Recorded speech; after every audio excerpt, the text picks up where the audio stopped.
Hello, this is Telltale again. I'm Greg, I'm Emily. and we're here to talk about another, this time short story. And this time I'm starting something special. I want to do a series where I read everything I can get my hands on. Got to qualify that because there's already some I don't know how to get a hold of that were written before anything that I can get a hold of. Anyway, I want to take it chronologically. The author I want to explore is Philip K. Dick. Yep. And other people are trying to read all of Philip Dick's novels. I want to read all the novels and short stories and talk about them here. And I want to do it chronologically so that we can see how he develops from the very beginning with his very unique brand of science fiction. Very.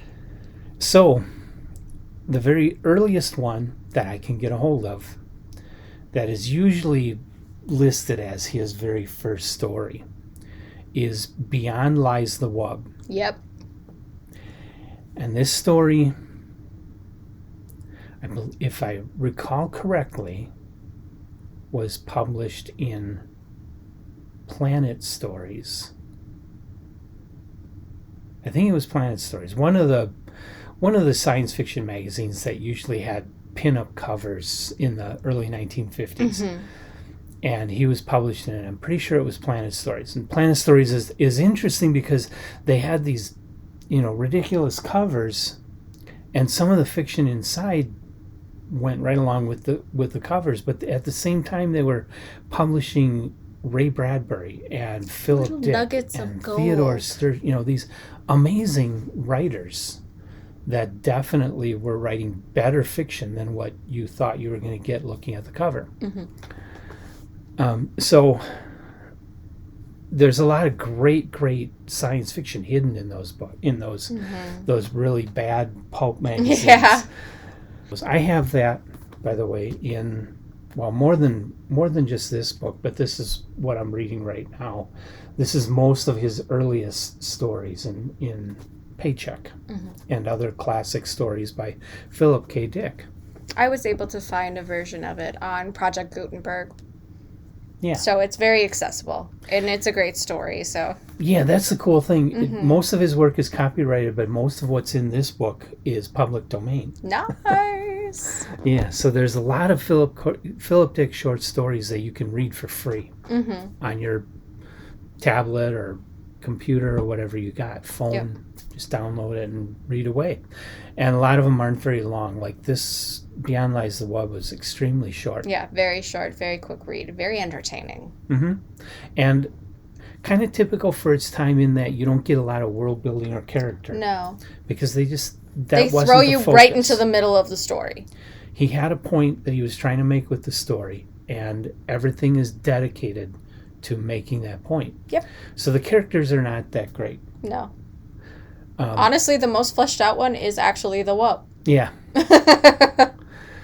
So, Interestingly enough. got to do this without spoiling this. I'm going to try and do this without spoiling the story, though. I think at some point I got to go to a level where it kind of spoils it to get to the point of what I think Philip Dick was after here. The story starts out, you're on planet Mars. Planet Mars is populated, and Earthmen have landed there, and they purchase this thing they think is a big pig from the natives of the planet. The natives of the planet are happy to let them have this thing that called like the wub. $2 or something like that. It was really ridiculously cheap. 2 cents. Yeah. 2 cents. Yeah, so they take this on their spaceship expecting to have this big fat pig that they can slowly eat on their way back to For rations. Journey back to Earth, bacon and stuff like that for breakfast. And so they're looking forward to cooking it and slaughtering it when they get on the ship and they're off into space. And they're all in a room talking about it, and the wub is there, and I forget what the wub says, but the wub talks. He basically says, okay, do I get a say in this? Yeah. Essentially. The gist is I don't want to be eaten. at So all. so that's the first time, and there's I think there's a total of 5 points in this story where Philip Dick does what he does there, and that is to introduce a situation where you make assumptions and the characters make assumptions. And so you start this story out thinking this is just a They've farm got this animal. smelly farm animal that this tribe they bought it from is like, this is a really important animal. We will gladly sell it to you. Mm-hmm. But Like, then it turns out the darn thing can talk. yeah, And it's sentient. intelligent, Yes. which changes everything. It totally shifts your perception now. Yeah, you're like, oh, that adds an element that doesn't feel comfortable, especially when they're talking about eating it. Mm-hmm. So then Philip Dick does that at least 3 possibly 4 more times. Where he really where changes now your you perspective. think, okay, you've got this pig, but it's intelligent enough to talk and think and join in the conversation and learn Earth language. Yes. And then he takes it to another level, shifting, and I won't go into detail, but he shifts he smashes your assumptions once again. Yes. And he does it again, and in the end of the Just keeps story, going through the glass ceilings is really what it is. yeah, Like, at the end of the story, you're shattering like, glass ceilings. what is this creature? What the You know, and you're not sure. This would be a great, like, Twilight Zone or, Yeah. like, Black Mirror episode. Well, it's beyond those because those usually just rely on one twist at the end. Like, it would be good in those realms because you keep getting twists, and by the end of it, you're just like, what the fuck just happened? Yeah. And how? Uh-huh. Like, why? So right out of the gate in his very first short story, Philip Dick is messing with your reality Yes. and messing with your mind, and the story It's is fun. like It's like fun. an exploration of your assumptions. Mm-hmm. You assume you know what's going on. You assume you know what's reality. All of a sudden, he introduces something that just totally changes It's it. like, well, that makes it a different story, and so does that, and so, So does now- that. Oh my gosh, right. what's happening? So now your assumptions shift, but you have new assumptions. Yes. And then he goes and smashes those, and he just keeps doing that. He just toys keeps with you. It's one of messing those with your cases, reality. yes. It's one of those cases where I love that the author has decided to mess with me. Mm-hmm. And I love that. Mm-hmm. Because it makes it such a fun adventure. It's like, what are they going to do next? What are they going to do next? What are they going to do next? And then it happens. And by the end, it's a cliffhanger ending. Mm-hmm. Like, you don't get more. And Yeah. it's frustrating, but at the same time, you're just like, wow. And it leaves me only to my assumptions by Right. that point. Right. So it messes with you even further. Mm-hmm. And then you can't stop thinking about it. And then you Exactly. obsess. So it was really enjoyable. Yeah, and it's, for this very short little science fiction story published in a pulp magazine alongside Warrior Queen of the Martian Marauders or something Yeah. like that. Big titty princess on Mars. Yeah, exactly. You get this story that, even other authors of the time, even like Isaac Asimov never wrote anything like this. And it's so playful still. Like, Yeah. it's fun. You don't feel mad that he just smashed through all your assumptions and made you, like, feel stuff. Mhm. Because it's still really playful and fun. Yeah, So it makes sense to be in one of these magazines still. Like, Mm-hmm. it still feels appropriate just because it is playful, which they're suppose. going off of. yeah. It's definitely science fiction. It definitely it's is. not And it's something definitely that- far more sophisticated than probably some of the other stuff that it would have been alongside. it's way more sophisticated than the very best science fiction that was being published at the time. And yet it's his first science fiction story, and he was a young author and unknown and unproven, and publishing in this little out of the way magazine that teenagers were reading, and this gem of a story lost in the science fiction ghetto.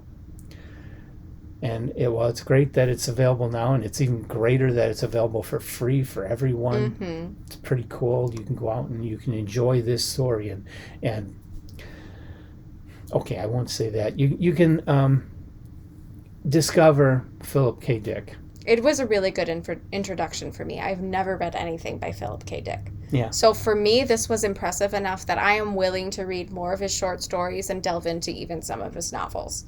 Because that was surprisingly impressive for a short story and for how short it was. Like, busy lifestyle people, I don't care if you don't like short stories. If you're a busy lifestyle person who wants to get good literature, but in a snap, that was one of them. Yeah. Beyond Life's the Wub is definitely a good science fiction short story for people who want a good read for a busy life. Yeah, something you can sit down and read in half an hour or less. Yeah. I think I read it in 15 minutes. Yeah. It was real fast.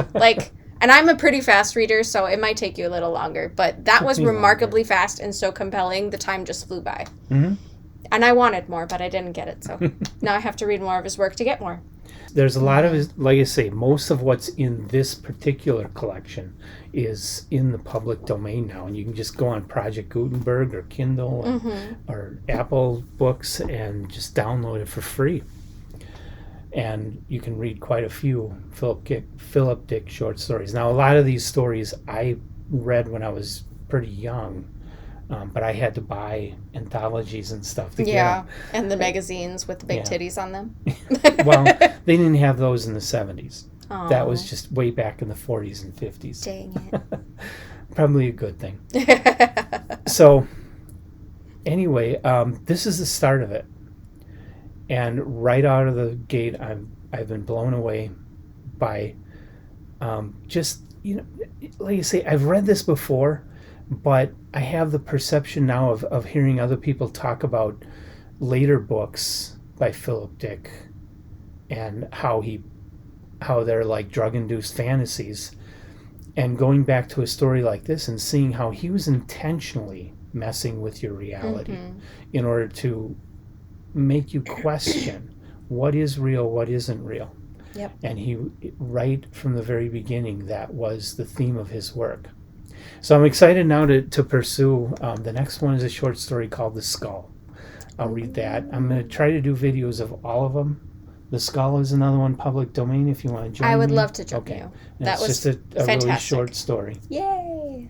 So that'll be the next one on our journey through Philip K. Dick. Yay! And until next time, leave comments about this. What do you think of this story or other Philip K. Dick? Like us and subscribe to us, and hit the bell so that you're notified when we're putting up new videos. This one is going to be airing on a Tuesday night. I'm doing Tuesday night short stories. But we've been doing videos every Friday night, and now I've even started putting them up on Saturday mornings. So Tuesday night, Friday night, Saturday morning, look for our videos. They'll be up. Yep. And I got a lot of stuff that I've read recently that I want to do videos about. So you'll be seeing them. Yeah. Greg has been really good at picking up the torch because my life has been crazy busy. I picked up a second job, so thank you, Greg, for all you're doing, all the reading you're getting done. I'm doing my best to work through some stuff. I've got some interesting things that I'm trying to read, but life's just been crazy. So really appreciate you guys bearing with us as we've been doing this. Really appreciate Greg, who has stepped up and done so much reading. So Well, I'd be doing it no matter what. Yeah. I've been enjoying a lot of it. Good. The only hard part is getting into things like Jaws we read, or Salem's Lot I just read. Yeah. And thinking you would love it. I know, and my reading list just keeps getting longer, and my life does not get any less busy, even though I'm really trying. So the nice thing is, one of my jobs, if it's quiet, they don't mind if I read. So. Oh, okay. So hopefully I'll get some more done. Yeah. The Skull by Philip K. Dick. Will do. Okay, so that's all we got for this one. Come back and see more of Philip K. Dick and other authors that either I or Emily reads, and we will do, or both of us, and we'll do videos and give you more reviews and keep them coming. Thank you so much for joining us, guys. We'll see you next time. Bye. Bye.